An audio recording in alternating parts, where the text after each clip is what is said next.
Bienvenida, ¿cómo estás? Hola, hola. ¿Cómo estás, Jessica? Bien, bien. Muchas gracias por la invitación y la amable presentación.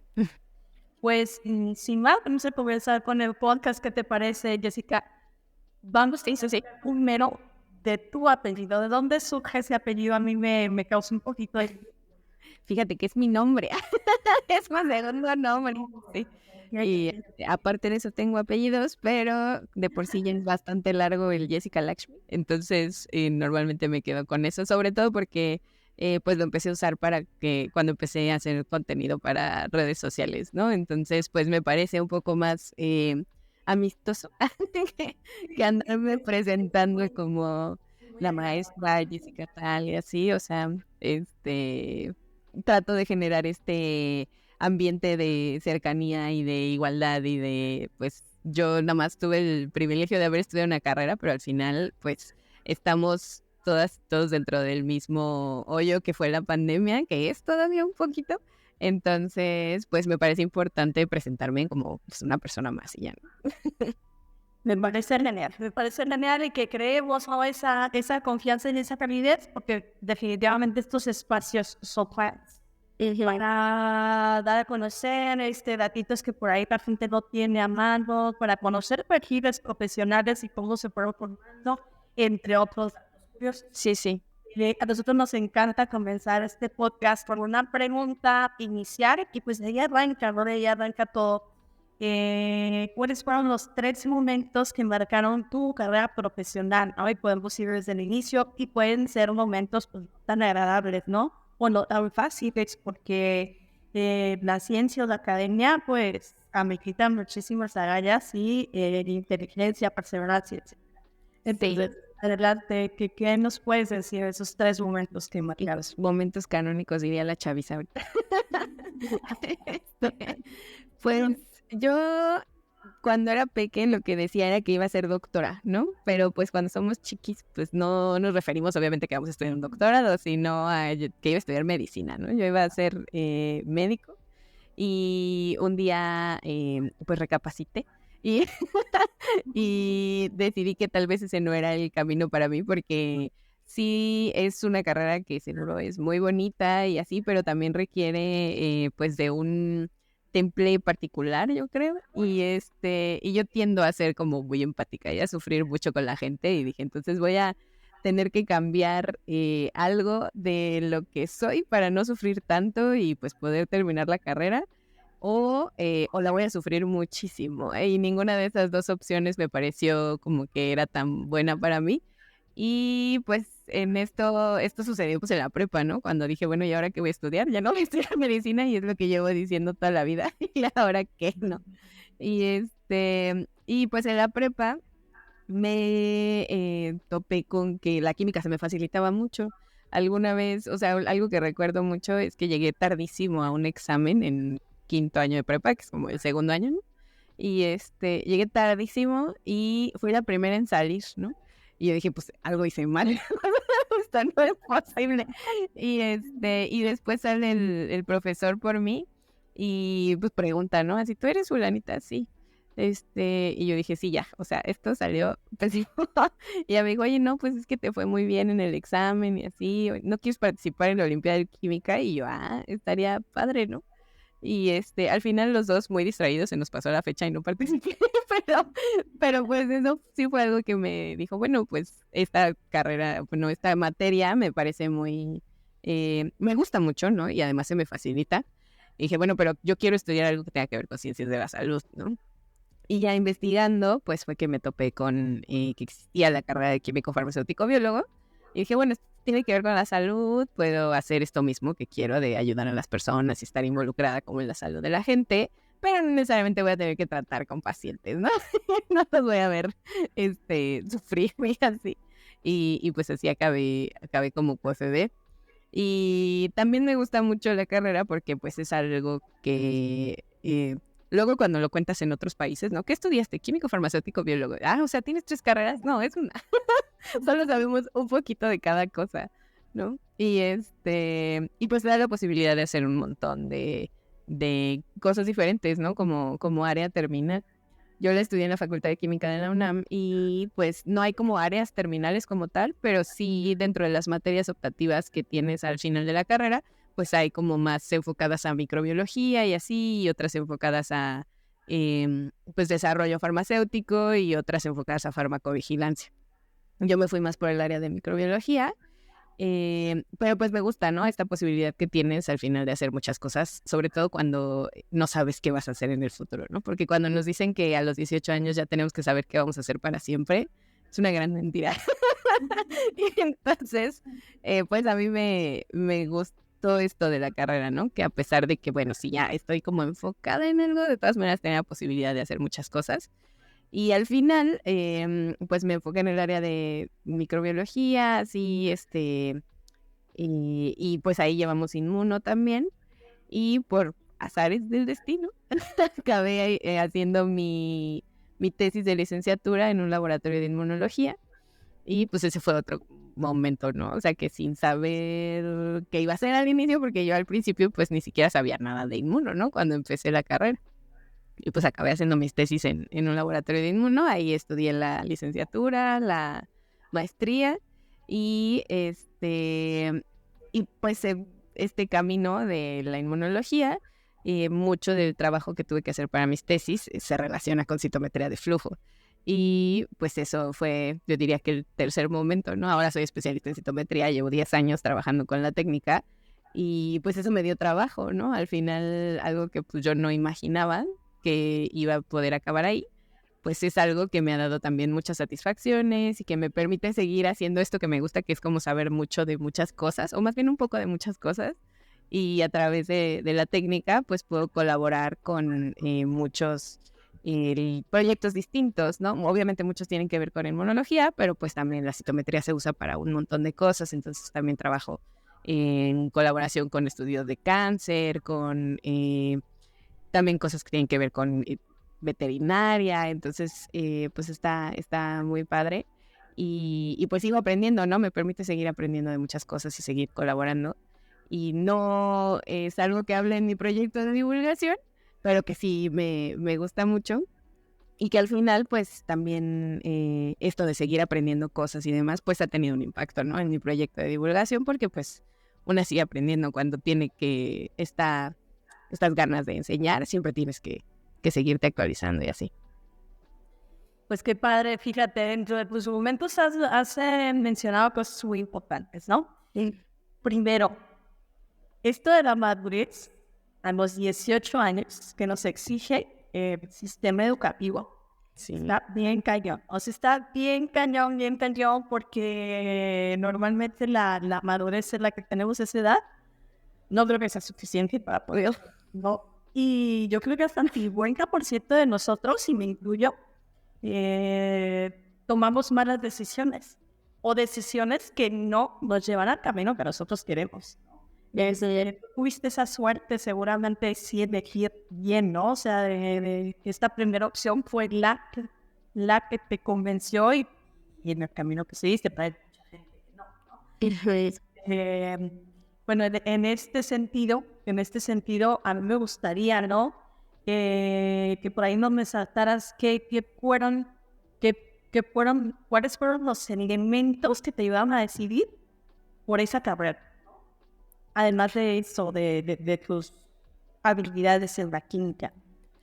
Pues más que nada eso, o sea, fue como de, bueno, me gusta, ¿no? O sea, me gusta la química y que yo así, eso siempre estuve muy segura de que quería trabajar en el área de la salud. Entonces, pues dentro de todas las opciones que encontré de química, porque además yo estudié en la preparatoria en una prepa de la UNAM, entonces pues tenía la opción de entrar a la universidad por pase reglamentado. Entonces creo que eso también pues redujo mis opciones bastante, ¿no? Fue como de, bueno, pues, o sea, tú quieres estudiar algo que tenga que ver con química. Y pues quería estudiar obviamente en la Facultad de Química y es como, bueno, pues ¿qué hay ahí, no? Y ahí hay química de alimentos, química farmacéutica biológica, ingeniería química y ingeniería química metalúrgica.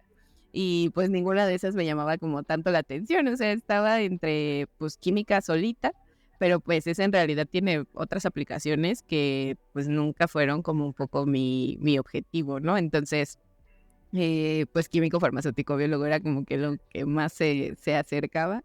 Y también tiene que ver, yo creo, un poco con cómo funciona mi cerebro, esto de vas a terminar, ¿no?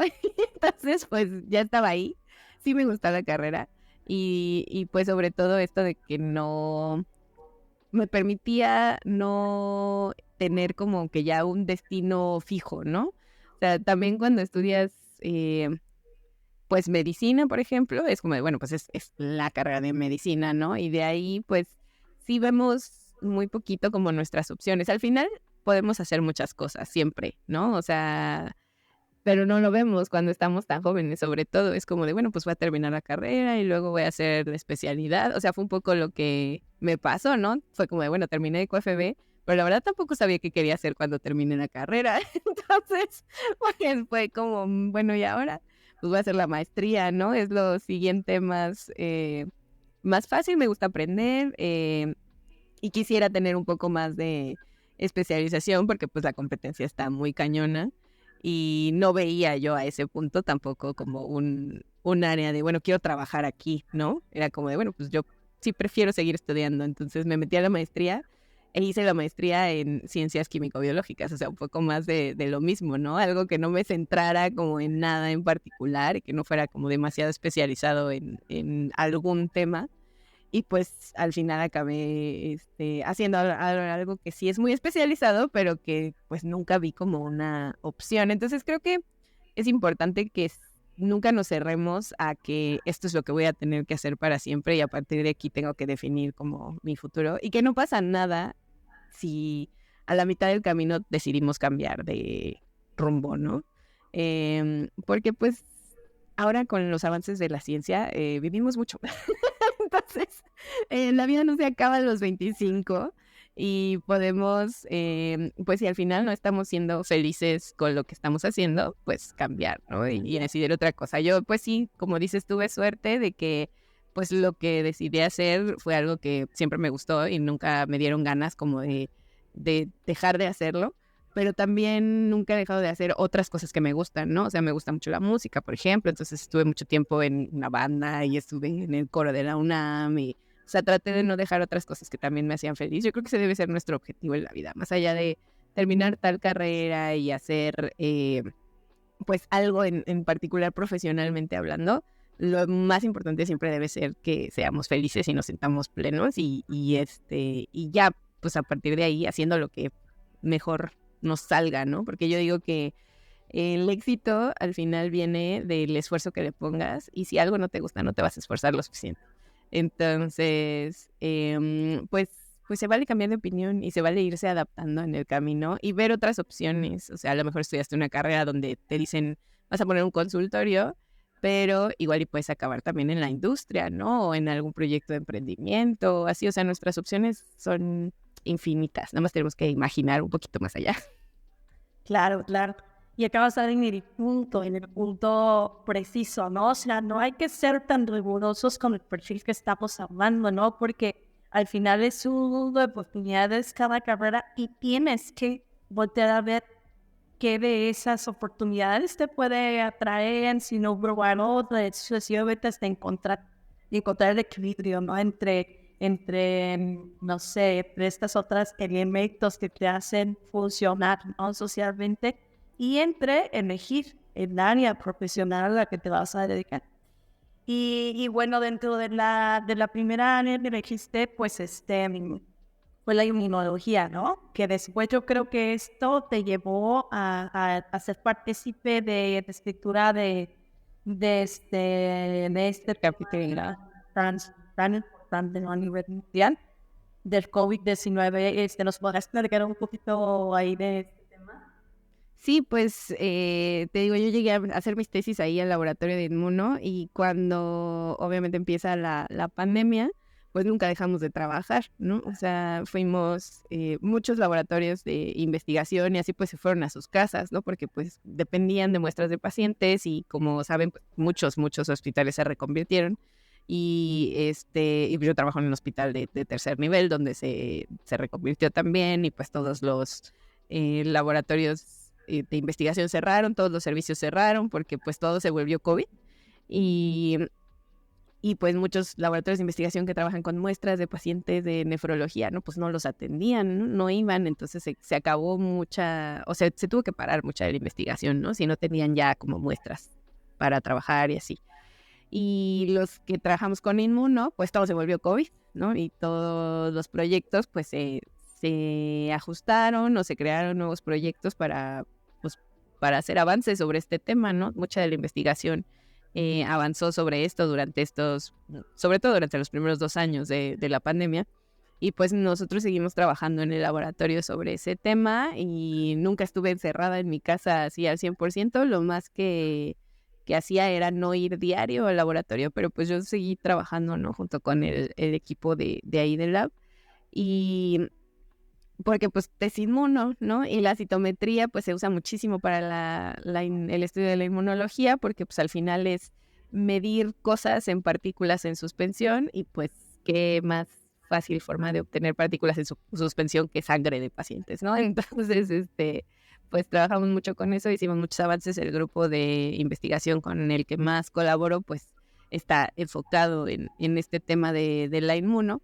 Y pues dentro de este libro se tocaron como pues todos una amplia gama de temas desde la clínica, de los pacientes y los tratamientos, y también pues un poco la forma en que se estudia, ¿no? Cómo funciona la enfermedad y qué es lo que está pasando. Y entonces en esta parte de las técnicas inmunológicas que se utilizan para el estudio de COVID fue donde yo colaboré en la escritura de este libro, junto con otros 2 colaboradores muy cercanos. Y pues que es importante, ¿no? Al final no solo generar el conocimiento, sino también compartirlo, ¿no? Que esto se quede plasmado en algún lado y colaborando para llevar este conocimiento, que es pues al final lo que salió de este libro. Si tú ves la lista de autores somos un montón, porque pues al final no todo el mundo tiene que saber todo, ¿no? No, más bien no una sola persona puede saber todo, y si juntamos esfuerzos y nuestros expertices particulares, pues podemos hacer cosas que sean muchísimo más valiosas, ¿no? Sí, sí, son temas que debemos de saber nosotros también, ¿no? O sea, cuando colaboramos, esas colaboraciones se crean con un gran número de personas para lograr algo así en específico. Y tú mencionaste algún tantito bien interesante de COVID al inicio de este podcast, donde dicen, bueno, fue peligroso, el COVID fue peligroso, pero sigue teniendo sus implicaciones, ¿no?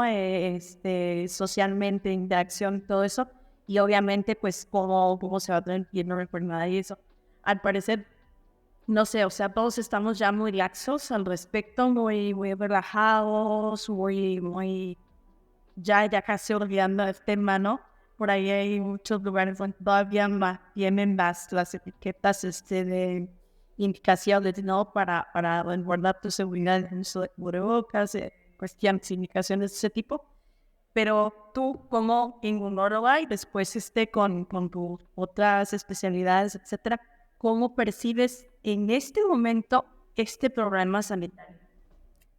Pues es algo de lo que no vamos a salir nunca, ¿no? Es un poco como lo que pasó con la influenza. O sea, la pandemia de influenza fue en 2009, estamos en 2023 y cada año hay picos de influenza y cada año hay vacunas para pues contrarrestar un poco los efectos que puedan tener estos aumento de casos. Y lo mismo está pasando con COVID, solo que pues ahora, obviamente después de la pandemia y así, pues va a requerir un periodo de ajuste a que veamos realmente cómo va a ser esto de las olas. Al parecer, estos picos no van a ser anuales como sucede con influenza, sino pues pasan más o menos cada 6 meses y aparentemente se relacionan con la movilidad de las personas y los hábitos que tenemos. Obviamente sabemos cómo se contagian, ¿no? A través de aerosoles y demás, y entonces pues se favorece que nos contagiemos cuando nos encerramos todos y no ventilamos los espacios, ¿no?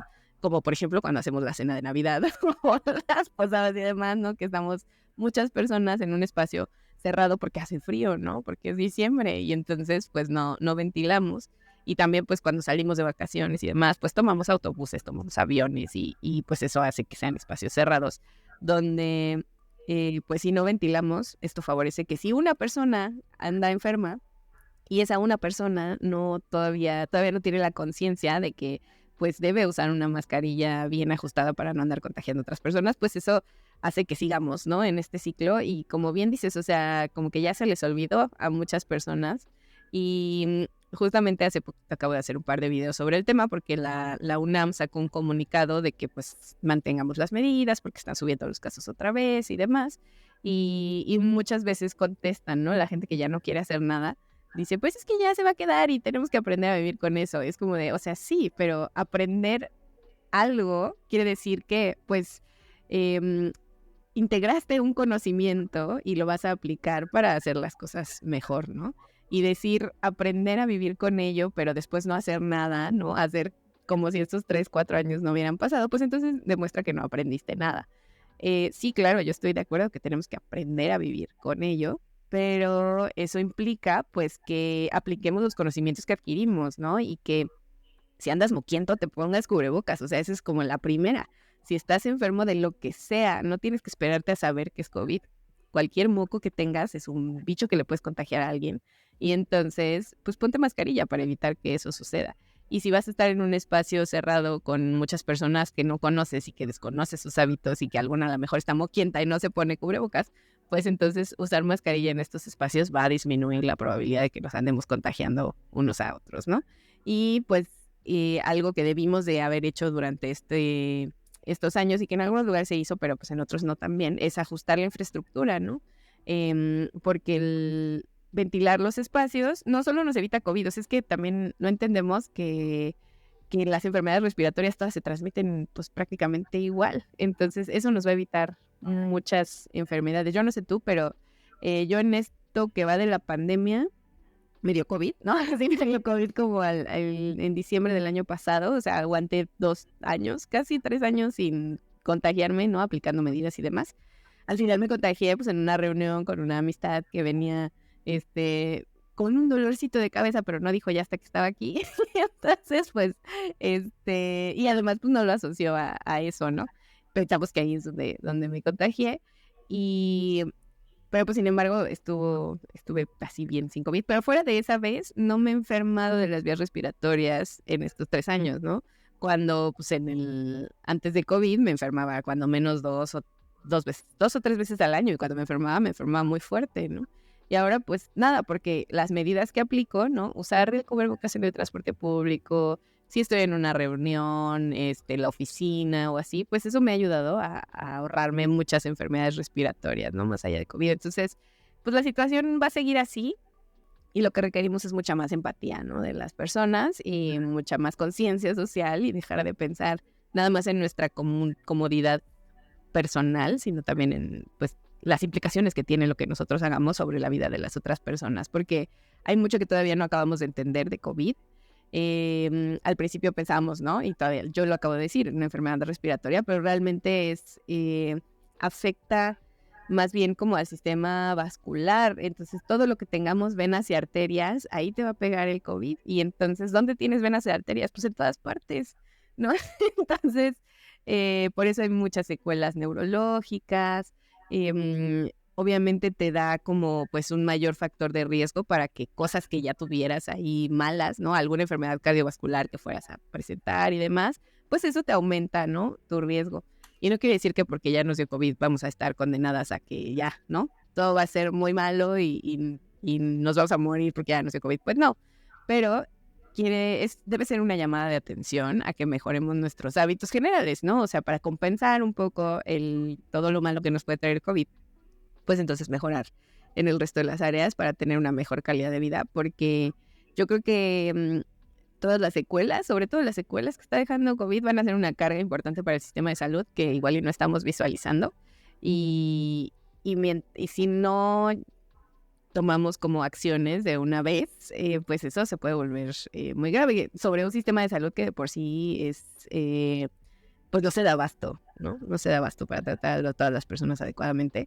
Entonces tenemos que poner también de nuestra parte.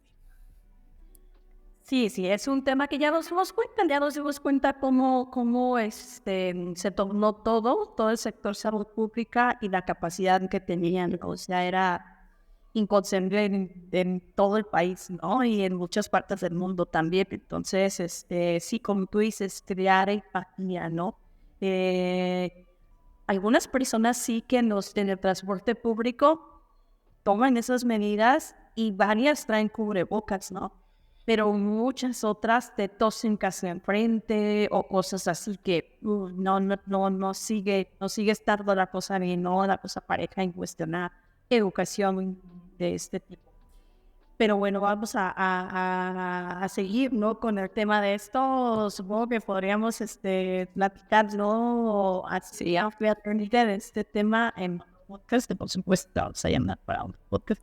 Pero antes de eso, a mí me gustaría que nos platicaras también, ¿no? De qué es la citometría de flujo, porque son temas bien raros para la gente en general, que no tienes ni la más remota idea, y qué implicaciones tienen en el mundo, ¿no? O sea, en el mundo actual, que la citometría de flujo nos vino a cambiar la perspectiva de muchas cosas y a solucionar muchas preguntas que no podíamos solucionar de otra manera que fuera este aparato, ¿no? Y finalmente de la sociedad iberoamericana, ¿no? A mí me gustaría que nos platicaras por qué la necesidad de hacer una asociación iberoamericana respecto a esta técnica y pues todo lo que tenga relación con esta sociedad iberoamericana. La citometría de flujo es una técnica, ¿no? Al final no es algo que se investigue como tal, sino que lo que nos ayuda pues es a generar más conocimiento en muchas áreas. Y es una técnica de análisis unicelular, decimos, pero en realidad nos sirve para, como te decía, analizar partículas en suspensión. Entonces, todo donde podamos tener algún tipo de partícula en un fluido es analizable por citometría de flujo. Obviamente, pues lo usamos muchísimo para analizar cosas en biología, pero la verdad es que también tiene muchas aplicaciones en otras áreas del conocimiento y pues se van descubriendo cosas nuevas conforme va avanzando también la tecnología. Está basada en el uso de fluorescencias, láseres y fluorescencias, y a partir de ahí pues podemos analizar características físicas de las partículas, dependiendo de cómo interactúan con el láser, pues eso nos puede decir si son más o menos grandes, si son más o menos complejas. Y las fluorescencias, ya sea la misma fluorescencia que tiene la partícula en sí misma o fluorescencias que les añadimos, o sea, yo lo digo como fluorescencias, pero bueno, son colores, ¿no? Y estos colores diferentes que podemos ver nos permiten asociarlo a algunas características que tenga la célula o la partícula cuando la estamos pasando por el citómetro, ¿no? Y esta tecnología ya está tan avanzada que podemos ver pues fácilmente más de 20 características de la célula al mismo tiempo, y eso pues nos permite definir subpoblaciones que a lo mejor no teníamos visualizadas, ¿no? Que con otras técnicas sería muy difícil ver 20 marcadores al mismo tiempo, por ejemplo con microscopía, ¿no? Que también la comparamos mucho con la microscopía porque también nos permite hacer análisis unicelular, pero pues tiene otras aplicaciones distintas, ¿no? En el caso de la citometría no podemos ver si analizamos un tejido sólido, pues para analizarlo por citometría lo tenemos que disgregar porque necesitamos las partículas en suspensión separadas unas de las otras. Entonces no podíamos saber qué célula estaba junto a cuál otra célula. Sin embargo, pues les podemos ver muchísimo más marcadores, ¿no? Entonces al final pues son técnicas complementarias. Por microscopía sí podríamos ver cuáles células están juntas, pero pues no podemos analizar tantísimas características. Entonces, estas capacidades que tiene la citometría, junto con otras técnicas citómicas, pues nos permiten hacer estudios sobre muchas áreas del conocimiento. Se utiliza mucho en inmunología porque pues al final el sistema inmunológico pues es muy complejo y se compone de muchas subpoblaciones que no se han acabado de describir porque pues cada vez que aumentamos nuestras capacidades de análisis, pues vamos viendo otra característica que puede ser diferente a esta célula de esta otra que hace tiempo pensábamos que era la misma, ¿no?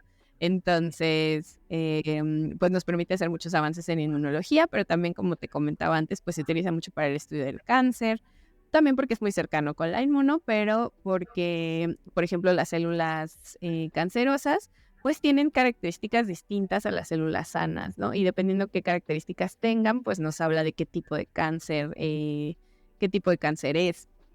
Ahorita estoy colaborando, esto no está en el currículum, pero con un proyecto de CONACYT que se llama, de cariño le decimos así, leucemia, pero es de armonización de sistemas de inmunofenotipificación para leucemia infantil.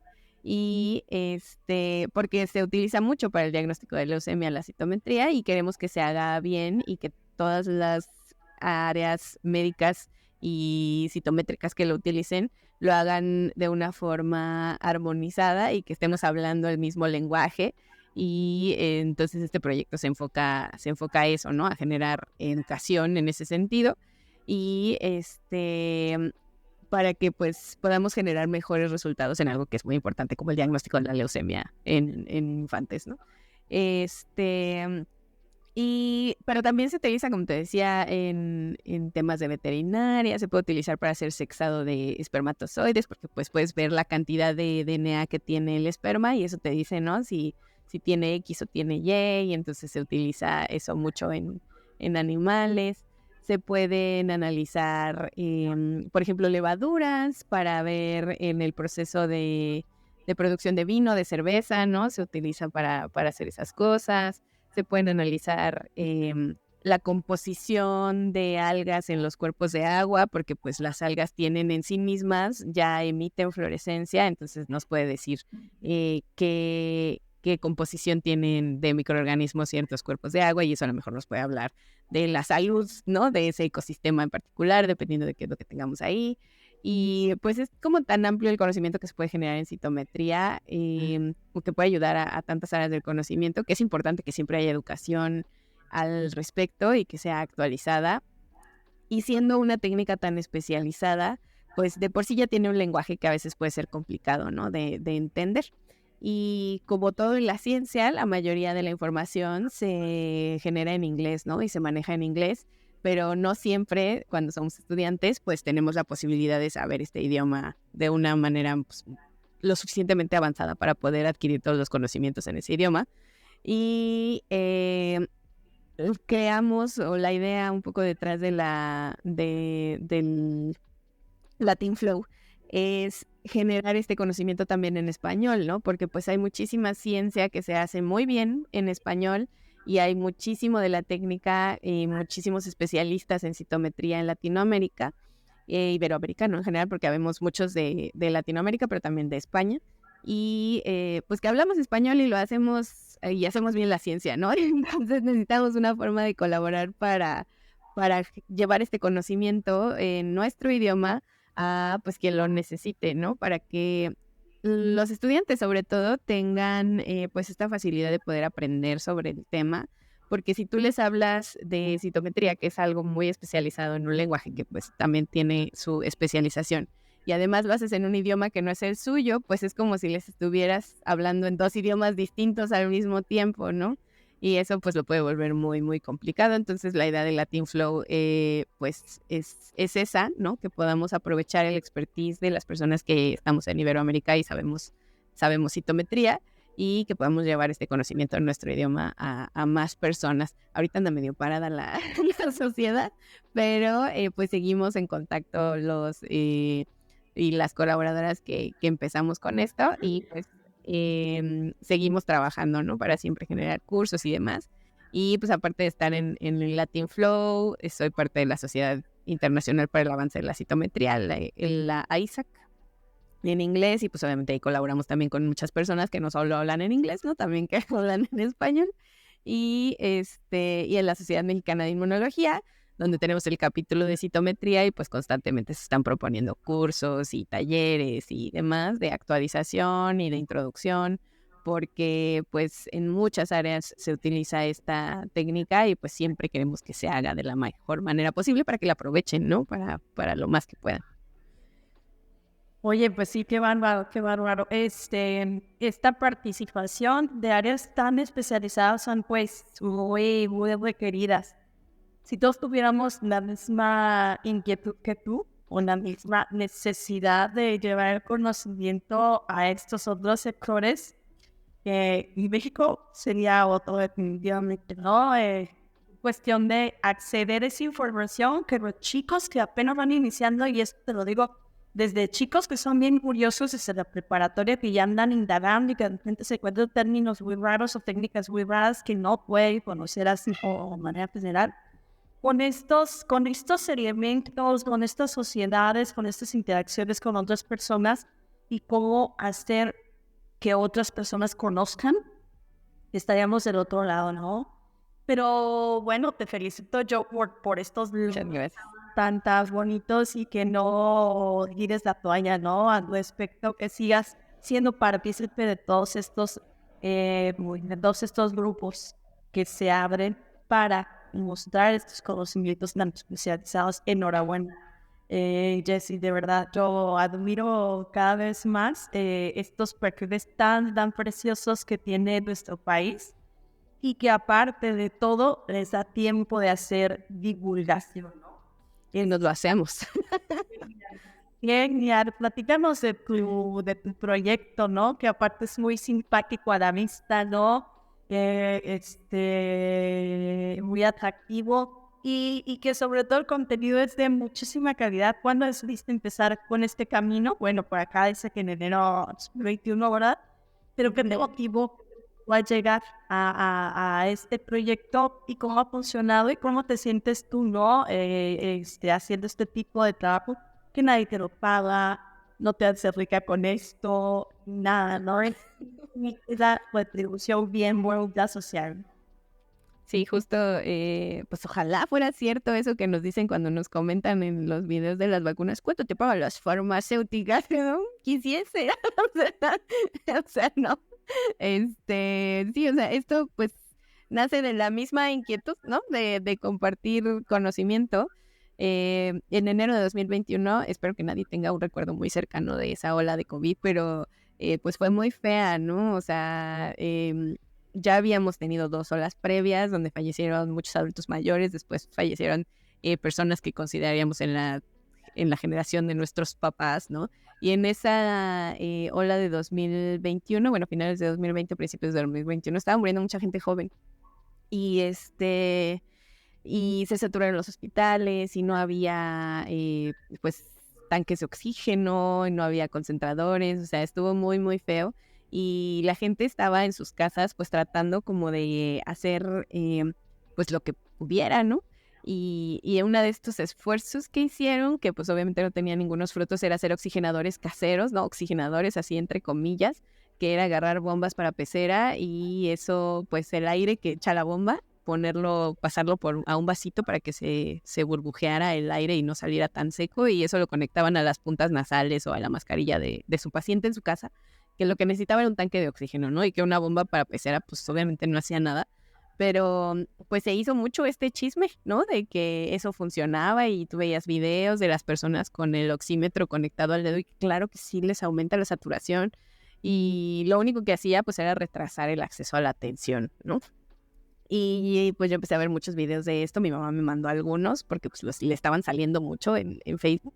Y pues para este punto yo ya trataba como de... Por eso me los mandaba mi mamá, ¿no? Porque de las primeras cosas que hice cuando empezó la pandemia fue como de si ven algo, porque empezó a circular mucha información falsa y así, pues al final yo estoy metida en el área, ¿no? Y tengo que leer sobre COVID porque pues en eso estoy trabajando y así, entonces pues si ven algo que les parezca sospechoso, que lo que sea, pregúntenme, ¿no?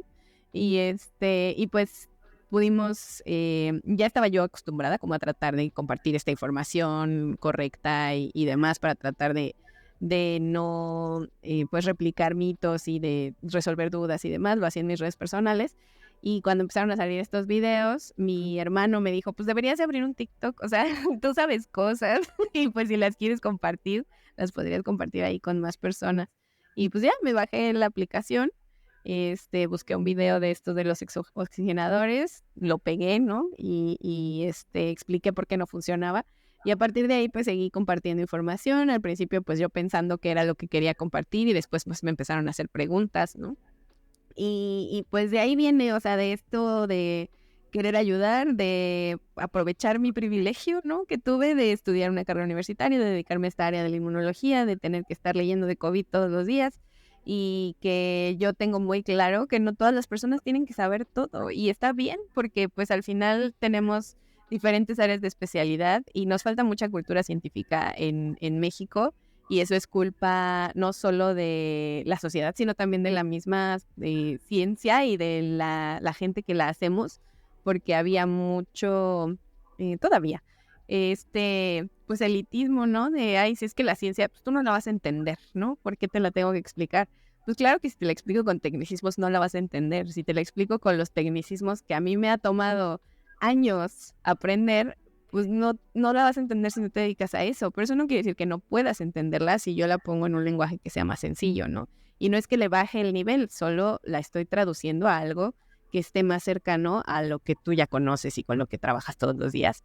Y pues eso hago, ¿no? En mi proyecto de divulgación, entender que hay personas que les interesa la ciencia, pero que no necesariamente conocen todos estos términos técnicos, pero que sí quieren estar informadas y pues trato de hacer esta traducción de los temas que me parecen importantes y en su momento pues lo de la pandemia y después pues justo en ese momento empezaban las vacunas, entonces pues también hablé mucho sobre vacunas y a la fecha pues respondo a lo que me preguntan, ¿no? Cuando sale alguna noticia nueva, porque además los medios de comunicación se hicieron muy especialistas en generar pánico, ¿no? Y encabezados así súper sacados de contexto y demás.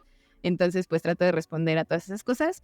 Y pues también finalmente desde el área de la salud, me parece muy importante en la promoción de la salud, me parece que nos hace falta mucho de eso y que la prevención siempre es lo más importante y lo que tenemos que fomentar más para evitar problemas a futuro.